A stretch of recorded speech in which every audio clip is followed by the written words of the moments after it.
আমি 16 জুলাই প্রতিবাদ করতে গিয়ে মুরাদপুরে সন্ত্রাসীদের ছোড়া গুলিতে অন্ধত্ববরণ করি। তখন থেকে একটি চোখ ড্যামেজ।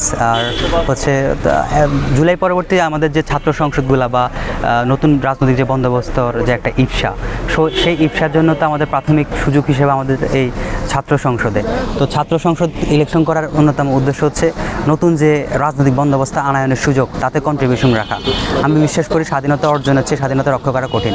আর ওই রক্ষা করার নিমিত্তে আমার একটা প্রধান একটা সহায়ক উপাদান হতে পারে রাজনৈতিক যে একটা স্বচ্ছতা, তার দৃষ্টান্ত স্থাপন। আমি দৃষ্টিহীন হয়েও দৃষ্টান্ত স্থাপন করতে চাই। আমি হতে চাই ভয়েসলেসদের ভয়েস, এবং কি যারা দৃষ্টিহীন তাদের দৃষ্টি। এই জন্যই মূলত সমাজসেবা ও পরিবেশ বিষয়ক সম্পাদক পদে আসা। ওয়ালটন এখন দেশের সীমানা পেরিয়ে পৌঁছে গিয়েছে 50টিরও বেশি দেশে। ওয়ালটন, ঘরে ঘরে বিশ্বজুড়ে। আপনি জানেন 21 শতকের যে চ্যালেঞ্জ, এটা হচ্ছে অনেকটা সামাজিক অবক্ষয়, জলবায়ুগত সংকট। তো এই বিষয়ে জনগণকে একটা সচেতন করা, একটা সোশ্যাল অ্যাওয়ারনেস সৃষ্টি করা, এই জন্যে মূলত এই পদে আসা। আমার ইশতেহারকে আমি রিয়েলিস্টিক্যালি চিন্তা বা রিয়েলিস্টিক্যালি করার ট্রাই করেছি। আমি বিশ্বাস করি আকাশচুম্বী ইশতেহার দিয়ে আমি মুখরোচক জনপ্রিয়তা অর্জন করতে চাই না।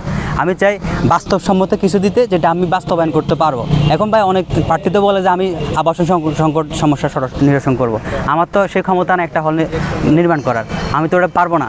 আমার তো ক্ষমতা নাই একটা বাস দেওয়া, একটা নতুন শিডিউল বা একটা ট্রেন দেওয়া। আমি বলে দেবো কেন?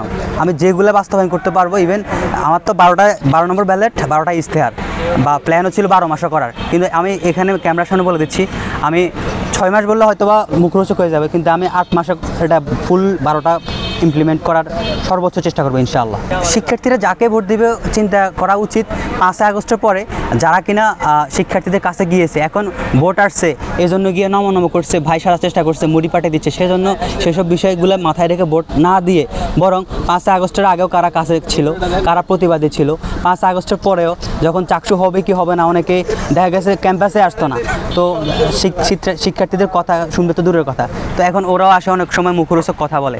শিক্ষার্থীদের কাছে অনুরোধ, আপনারা জাস্ট যৌক্তিকতা দিয়ে বিচার করবেন যাকে ভোট দিবেন। আমি এই পর্যন্ত 3000-এর অধিক স্টুডেন্টের কাছে গিয়ে সার্ভে করেছি আমার পোস্টের অনুযায়ী। এখন দেখা গেছে যে আমি তো হলেও কাজ করব, না হলেও কাজ করব। আমার তো শিক্ষার্থীদের কাছে যেতে হচ্ছে, তো যাচ্ছি আর ভালো সাড়াও পাচ্ছি। আর শিক্ষার্থীরা আমাকে এই পদের জন্য এখানে পাঠিয়েছে মনোনীত করে। আমাকে ঢাকা থেকে মনোনীত করা নাই, আমাকে মনোনীত করেছে চট্টগ্রামের মাটি, চট্টগ্রাম বিশ্ববিদ্যালয়ের যে আবহাওয়া, সবুজ বনায়ন, সেটি।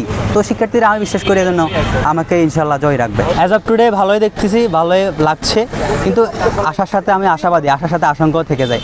আমরা প্রথমে যখন বলি তখন বলেছিল যে ঠিক আছে, যারা অনার্স মাস্টার শুধু তারাই প্রার্থী হতে পারবে, কিন্তু দেখেছি ওই কথা থেকে প্রশাসন সরে আসছে।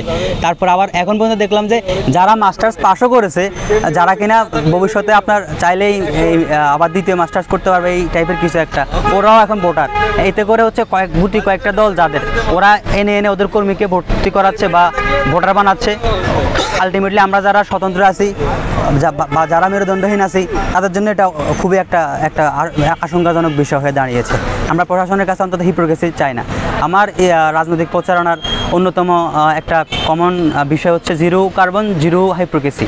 তো আমি এজন্য ইশতেহার যতগুলো দিয়েছি যেন বাস্তবায়ন করতে পারি, অন্তত হিপোক্রেট যেন না হওয়া লাগে। একইভাবে প্রশাসনের কাছে আমি দাবি করব, আপনারা যেন যতগুলো কমিটমেন্ট দিয়েছেন ওগুলো অক্ষরে পালন করুন, হিপোক্রেট হয়েন না। আচ্ছা, হিপোক্রেসির বিষয়টা হচ্ছে কি, দেখুন আমার অনেক রাজনৈতিক ব্যক্তিত্বরা বলে যে আমি যদি নির্বাচিত হই এখানে একটা বিশাল সেতু করে দিব।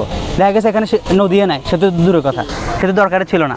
আবার আমরা বিগত আমলে দেখেছি সেতুর দরকার নেই, সেতু করছে, কিন্তু করার পর 100 কোটি টাকা খরচ করার পর দেখছেন না, এটাতে এভাবে না করি এভাবে করা উচিত ছিল। এই যে একটা রাজনৈতিক দুর্বৃত্তায়ন, এই দুর্বৃত্তায়নটাকে আমি হিপোক্রেসি হিসেবে উল্লেখ করেছি।